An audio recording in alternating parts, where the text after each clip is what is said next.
그때 예수님께서는 요한에게 세례를 받으시려고 갈릴레아에서 요르단으로 그를 찾아가셨다. 그러나 요한은 제가 선생님께 세례를 받아야 할 터인데 선생님께서 저에게 오시다니요 하면서 그분을 말렸다. 예수님께서는 지금은 이대로 하십시오. 우리는 이렇게 해서 마땅히 모든 의로움을 이루어야 합니다. 하고 대답하셨다. 그제야 요한이 예수님의 뜻을 받아들였다. 예수님께서는 세례를 받으시고 곧 물에서 올라오셨다. 그때 그분께 하늘이 열렸다. 그분께서는 하느님의 영이 비둘기처럼 당신 위로 내려오시는 것을 보셨다. 그리고 하늘에서 이렇게 말하는 소리가 들려왔다. 이는 내가 사랑하는 아들, 내 마음에 드는 아들이다. 그때 예수님께서는 성령의 인도로 광야에 나가시어 악마에게 유혹을 받으셨다. 그분께서는 40일을 밤낮으로 단식하신 뒤라 시장하셨다. 그런데 유혹자가 그분께 다가와 당신이 하느님의 아들이라면 이 돌들에게 빵이 되라고 해보시오 하고 말하였다. 예수님께서 대답하셨다. 성경에 기록되어 있다. 사람은 빵만으로 살지 않고 하느님의 입에서 나오는 모든 말씀으로 산다. 그러자 악마는 예수님을 데리고 거룩한 도성으로 가서 성전의 꼭대기에 세운 다음 그분께 말하였다. 당신이 하느님의 아들이라면 밑으로 몸을 던져보시오. 성경에 이렇게 기록되어 있지 않소. 그분께서는 너를 위해 당신 천사들에게 명령하시리라. 행여 내 발이 돌에 차일세라. 그들이 손으로 너를 받쳐주리라. 예수님께서는 그에게 이르셨다. 성경에 이렇게도 기록되어 있다. 주 너희 하느님을 시험하지 마라. 악마는 다시 그분을 매우 높은 산으로 데리고 가서 세상의 모든 나라와 그 영광을 보여주며 당신이 땅에 엎드려 나에게 경배하면 저 모든 것을 당신에게 주겠소 하고 말하였다. 그때 예수님께서 그에게 말씀하셨다. 사탄아 물러가라. 성경에 기록되어 있다. 주 너희 하느님께 경배하고 그분만을 섬겨라. 그러자 악마는 그분을 떠나가고 천사들이 다가와 그분의 시중을 들었다. 예수님께서는 요한이 잡혔다는 말을 들으시고 갈릴레아로 물러가셨다. 그리고 나자렛을 떠나 지불룬과 납달리 지방 호숫가에 있는 카파르나움으로 가시어 자리를 잡으셨다. 이사야 예언자를 통하여 하신 말씀이 이루어지려고 그리 된 것이다.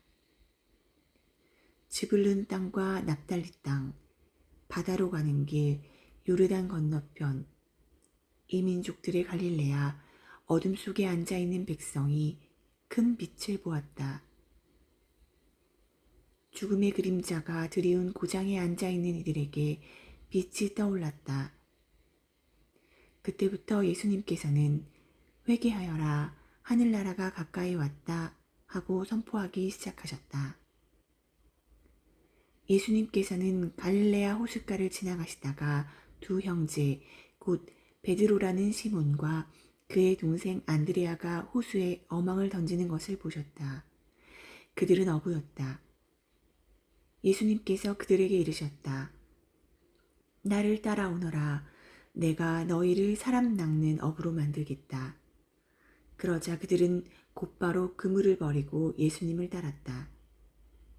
거기에서 더 가시다가 예수님께서 다른 두 형제, 곧 제베데오의 아들 야고보와 그의 동생 요한이 배에서 아버지 제베데오와 함께 그물을 손질하는 것을 보시고 그들을 부르셨다.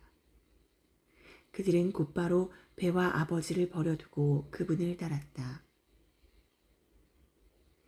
예수님께서는 온 갈릴레아를 두루 다니시며 회당에서 가르치시고 하늘나라의 복음을 선포하시며 백성 가운데에서 병자와 허약한 이들을 모두 고쳐주셨다.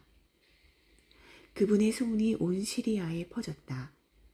그리하여 사람들이 갖가지 질병과 고통에 시달리는 환자들과 마귀 들린 이들, 간질 병자들과 중풍 병자들을 그분께 데려왔다. 예수님께서는 그들을 고쳐주셨다. 그러자 갈릴레아, 데카폴리스, 예루살렘, 유다, 그리고 요르단 건너편에서 온 많은 군중이 그분을 따랐다. 예수님께서는 그 군중을 보시고 산으로 오르셨다. 그분께서 자리에 앉으시자 제자들이 그분께 다가왔다. 예수님께서 입을 여시어 그들을 이렇게 가르치셨다. 행복하여라 마음이 가난한 사람들, 하늘나라가 그들의 것이다. 행복하여라 슬퍼하는 사람들, 그들은 위로를 받을 것이다. 행복하여라 온유한 사람들, 그들은 땅을 차지할 것이다. 행복하여라 의로움에 줄이고 목마른 사람들, 그들은 흡족해질 것이다. 행복하여라 자비로운 사람들, 그들은 자비를 입을 것이다.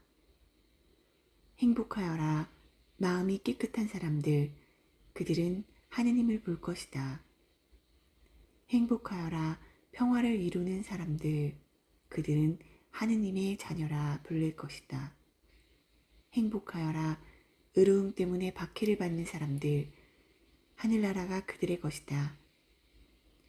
사람들이 나 때문에 너희를 모욕하고 박해하며 너희를 거슬러 거짓으로 온갖 사악한 말을 하면 너희는 행복하다. 기뻐하고 즐거워하여라. 너희가 하늘에서 받을 상이 크다. 사실 너희에 앞서 예언자들도 그렇게 박해를 받았다. 너희는 세상의 소금이다. 그러나 소금이 제 맛을 잃으면 무엇으로 다시 짜게 할 수 있겠느냐. 아무 쓸모가 없으니 밖에 버려져 사람들에게 짓밟힐 따름이다. 너희는 세상의 빛이다. 산 위에 자리 잡은 고울은 감추어질 수 없다. 등불은 켜서 함지 속이 아니라 등경 위에 놓는다. 그렇게 하여 집안에 있는 모든 사람을 비춘다. 이와 같이 너희의 빛이 사람들을 앞을 비추어 그들이 너희의 착한 행실을 보고 하늘에 계신 너희 아버지를 찬양하게 하여라. 내가 율법이나 예언서들을 폐지하러 온 줄로 생각하지 마라. 폐지하러 온 것이 아니라 오히려 완성하러 왔다. 내가 진실로 너희에게 말한다. 하늘과 땅이 없어지기 전에는 모든 것이 이루어질 때까지 율법에서 한 자, 한 획도 없어지지 않을 것이다. 그러므로 이 계명들 가운데에서 가장 작은 것 하나라도 어기고 또 사람들을 그렇게 가르치는 자는 하늘나라에서 가장 작은 자라고 불릴 것이다. 그러나 스스로 지키고 또 그렇게 가르치는 이는 하늘나라에서 큰 사람이라고 불릴 것이다. 내가 너희에게 말한다. 너희의 의로움이 율법 학자들과 바리사이들의 의로움을 능가하지 않으면 결코 하늘나라에 들어가지 못할 것이다.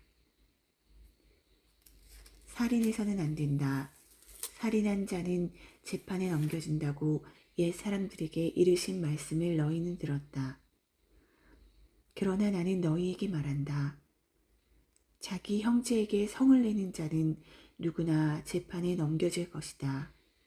그리고 자기 형제에게 바보라고 하는 자는 최고의회에 넘겨지고 멍청이라고 하는 자는 불붙는 지옥에 넘겨질 것이다. 그러므로 내가 제단에 예물을 바치려고 하다가 거기에서 형제가 너에게 원망을 품고 있는 것이 생각나거든.